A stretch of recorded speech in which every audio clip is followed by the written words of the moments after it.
Şimdi iki elin kanda da olsa gel dememin sebebine gelince Merak ederim. beni aksakallılarla buluşturmanı isterim. Onlar olmadan bu işin altından kalkamam.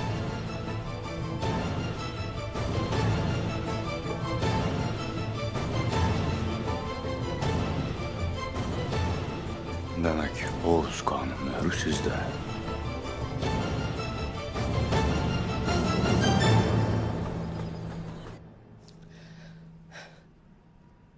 Bana Sungur Tekin'imi anlat.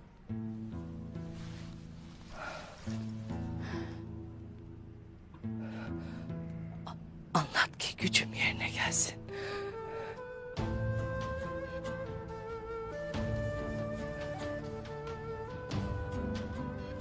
Bozkır'ın güneşi tenini kavurmuş mu?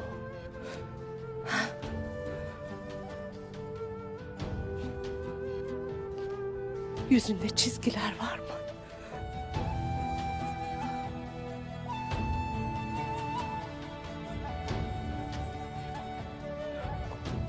Onu son gördüğümde gencecik bir delikanlıydı.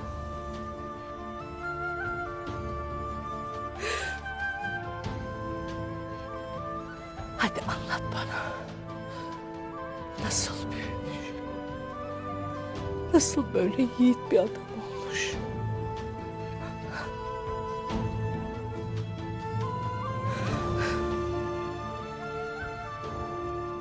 Ağzından seninle Süleyman Şam'ı hiç düşürmedi ana.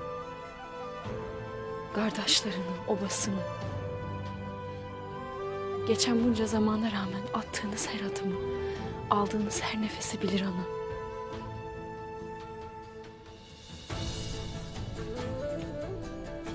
Aksakallılar sırrımı nereden bilirsin abi?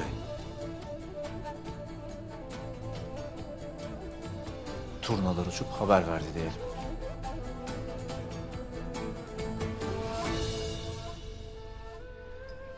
Şimdi de bana.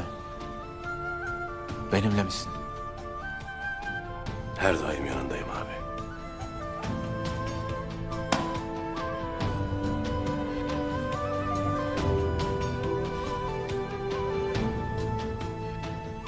Anamla Gündoğdu abim de seni göreydi. Eğer ecelim gelmemişse vazifemi tamamladıktan sonra obama döneceğim. Kaybedecek vaktim yoktur. Anamın elinden de, Gündoğdu ağabeyin elinden de öpesin. Kaybedecek vaktim yoktur. O vakit Ahlat'a yola koyulalım.